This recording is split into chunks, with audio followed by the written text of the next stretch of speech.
Bonsoir. Une interview entre un journaliste de CBS et l'un des avocats du procès en destitution de Trump est en train de devenir virale. Dans un échange houleux après l'acquittement de Trump, l'avocat reproche aux médias de favoriser des discours et d'essayer de diviser le pays. À la fin de l'interview, l'avocat de Trump, Michael Van Der Ven, a enlevé son micro et a semblé le jeter au sol. Okay, I see you taking off your microphone now. L'échange enflammé, diffusé par CBS News samedi dernier, a déjà recueilli plus de 9 millions de vues sur Twitter. Les médias essaient de diviser ce pays. Vous êtes assoiffés de sang pour gagner de l'audience. Vous posez des questions qui sont déjà élaborées avec une situation type. L'interview se déroulait sans encombre jusqu'à ce que la journaliste Lana Zak interroge l'avocat sur les preuves falsifiées présentées par les démocrates, notamment l'ajout d'une marque sur un tweet et la modification de la date d'un tweet. Van Der Ven a reproché à la journaliste de formuler sa question d'une manière qui banalise les preuves falsifiées. Et le montage sélectif, vous dites, des vidéos? Attendez. Pour vous, ce n'est pas suffisant? L'avocat a qualifié ces preuves d'inadmissibles, indiquant que les responsables de la mise en accusation n'ont même pas cherché à se justifier lorsqu'ils ont été démasqués. Et les médias ne devraient pas non plus les laisser s'en tirer à bon compte. Je suis fatigué des médias biaisés, des deux côtés, de gauche et de droite. Ce que ce pays veut, ce dont ce pays a besoin, c'est de se rassembler. Selon lui, la gauche et la droite doivent trouver un juste milieu. Pour ce faire, dit-il, les médias doivent cesser d'être diviseurs et plutôt rapporter la vérité. 4 républicains demandent des réponses à la présidente de la Chambre des représentants, Nancy Pelosi. Ils questionnent ses actions avant, pendant et après l'attaque du Capitole du 6 janvier. En tant que présidente de la Chambre, Pelosi a un rôle décisif concernant la sécurité de toute personne à l'intérieur du Capitole. Les républicains la questionnent au sujet de son refus de la demande d'intervention de la Garde nationale le 6 janvier, sur ses conversations avec ses employés et ses agents de police, et sur la raison pour laquelle son équipe refuse de révéler des informations liées aux événements du 6 janvier. Leur lettre affirme que des rapports confirmés par plusieurs sources indiquent que le chef de la police du Capitole avait demandé d'activer l'aide de la Garde nationale en prévision de la session du Congrès du 6 janvier, mais le sergent d'armes sous les ordres de Pelosi a refusé cette solution. Les députés républicains rapportent aussi que le jour même après les faits, il a fallu plus d'1 heure pour autoriser la garde républicaine. Les partisans de Trump se sont réunis lundi à West Palm Beach, en Floride. Ils ont participé à un rassemblement pacifique et patriotique à l'occasion de la Journée des présidents.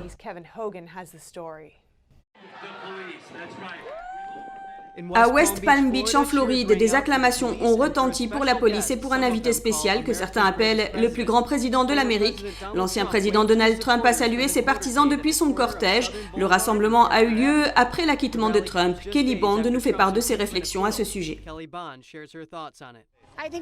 Je pense que tout ça a été une plaisanterie depuis le début et un gaspillage de l'argent de nos contribuables. C'est une plaisanterie, c'est une blague, c'est ridicule. Les supporters de MAGA ont agité des drapeaux en criant « Trump, we love you ». Ils se tenaient devant un bus affichant des slogans « Blue Lives Matter »,« Trump 2020 » et « Le socialisme, c'est nul ».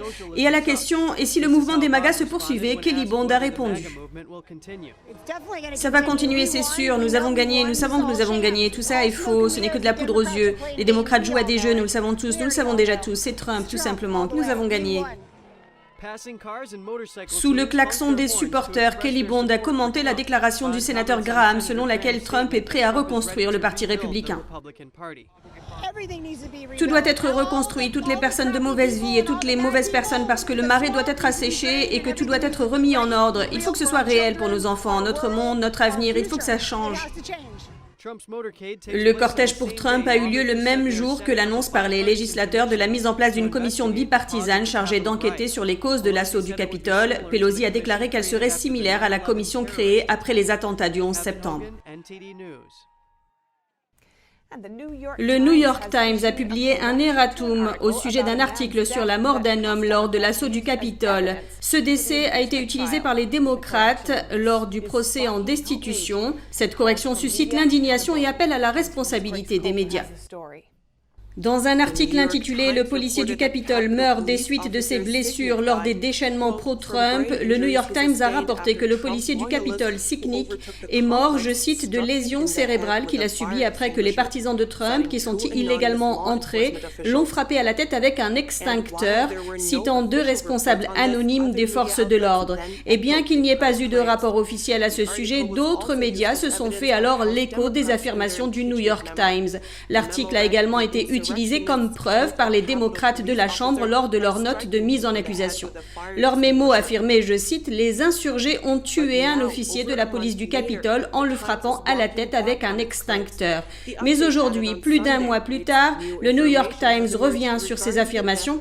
La mise à jour ajoutée dimanche indique, je cite, « De nouvelles informations sont apparues concernant la mort de l'officier de police du Capitole, Brian Sicknick, qui remettent en question la cause initiale de sa mort fournie par des fonctionnaires proches de la police du Capitole.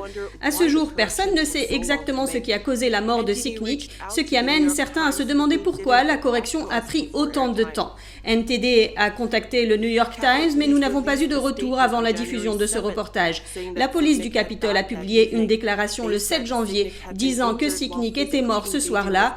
Ils ont déclaré que Sicknick avait été blessé alors qu'il était physiquement en contact avec des manifestants et qu'une enquête serait menée sur sa mort.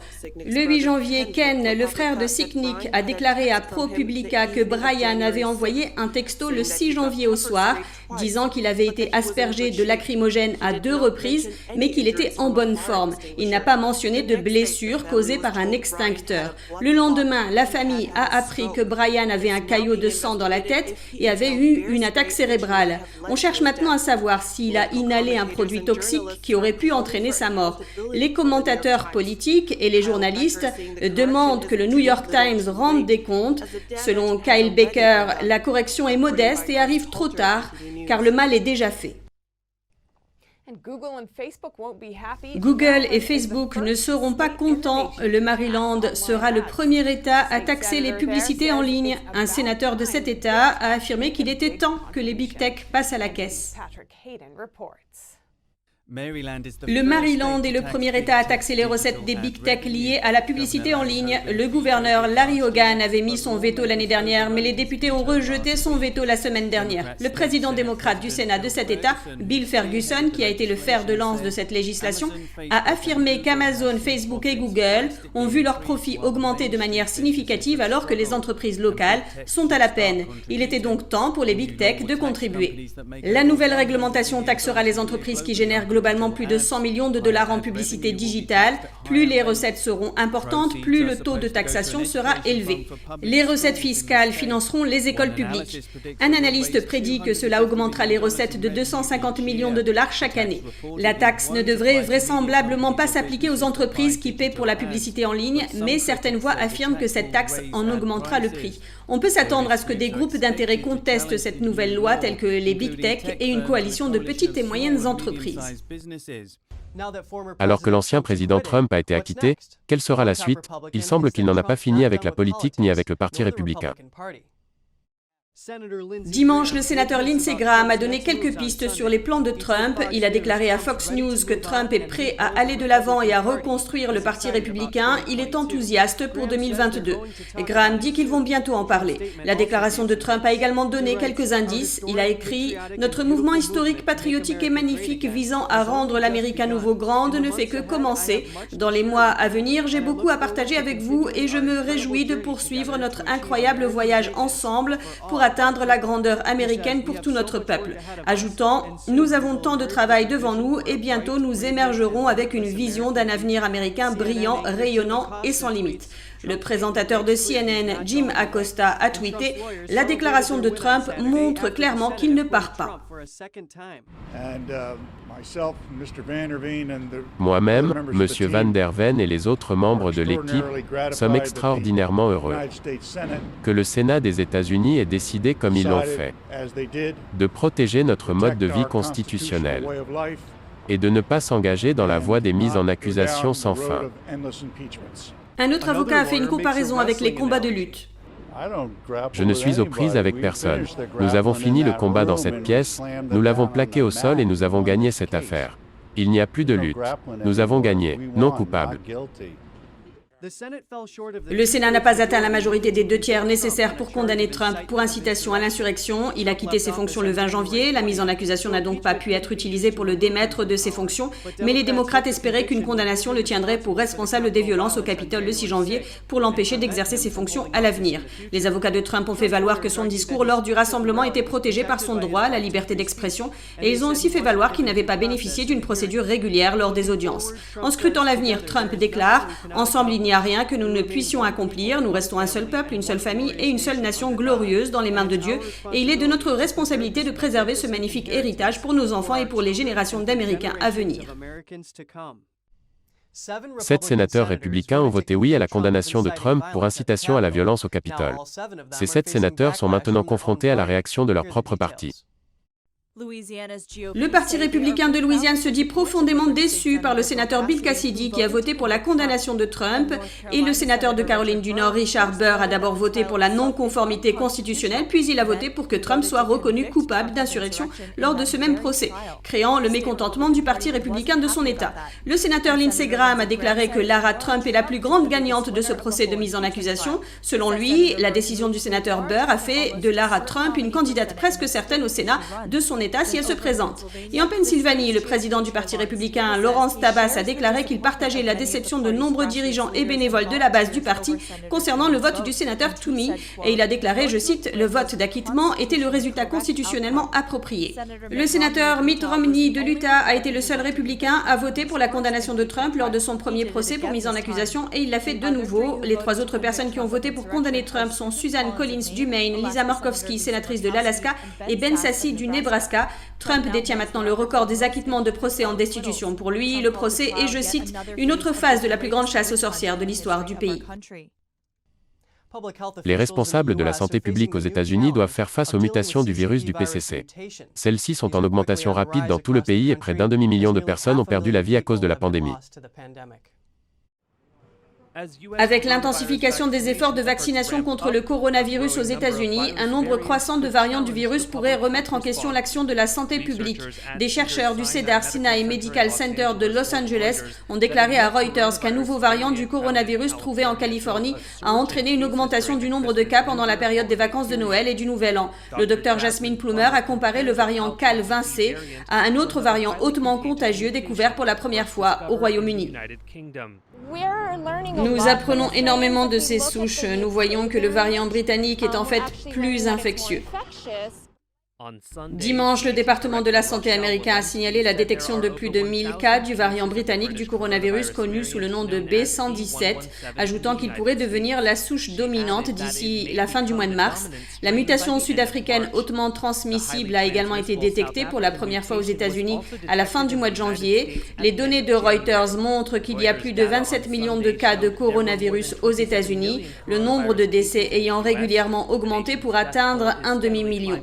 Le PDG des pharmacies Rite Aid a déclaré dimanche qu'à ce jour, l'approvisionnement en vaccins ne permettait pas de répondre à la demande, ajoutant que les pharmacies du secteur privé étaient les mieux équipées pour aider à la planification des vaccinations, qui est jusqu'à présent encore entre les mains des autorités nationales et locales. À la fin de la semaine dernière, le président américain Joe Biden a déclaré que le pays disposerait de suffisamment de vaccins pour 300 millions de personnes d'ici fin juillet. La Chine a refusé de partager les données brutes sur les premières victimes du virus à une équipe de l'Organisation mondiale de la santé qui enquête sur les origines de la pandémie, selon l'un des enquêteurs. Cela rendrait difficile les efforts pour comprendre comment cette épidémie a commencé. Un enquêteur de l'OMS a affirmé samedi dernier que la Chine refusait de partager des données brutes sur les premières victimes du Covid-19. L'équipe de l'OMS qui enquête sur les origines de la pandémie avait demandé les données brutes de 174 patients au début de l'épidémie en décembre 2019 dans la ville de Wuhan. Mais Dominique Dwyer, un Australien expert en maladies infectieuses et membre de l'équipe, a affirmé que seule une synthèse des données leur a été fournie. Dans l'idéal, on passe en revue chaque patient l'un après l'autre, c'est ce qu'on appelle une liste descriptive. C'est une méthode standard quand on enquête sur une épidémie. Dans cette situation, les Chinois nous ont fourni des résultats, nous souhaiterions plutôt recevoir des données brutes.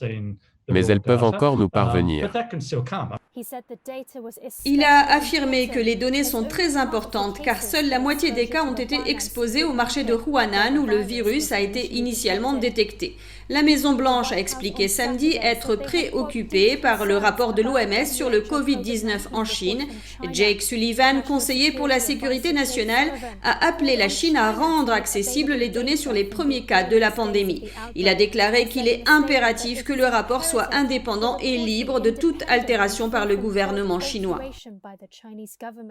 Depuis le 1er février, la chaîne NTD TV vous propose chaque jour 1 heure de programme en français, accessible gratuitement sur les canaux suivants: Orange Canal 548, Free 799, SFR 921 et Bouygues 802. La première diffusion est programmée à 20h avec une rediffusion le lendemain à 13h. Vous pouvez aussi retrouver toutes nos vidéos en vous rendant directement sur notre site internet ntdtv.fr.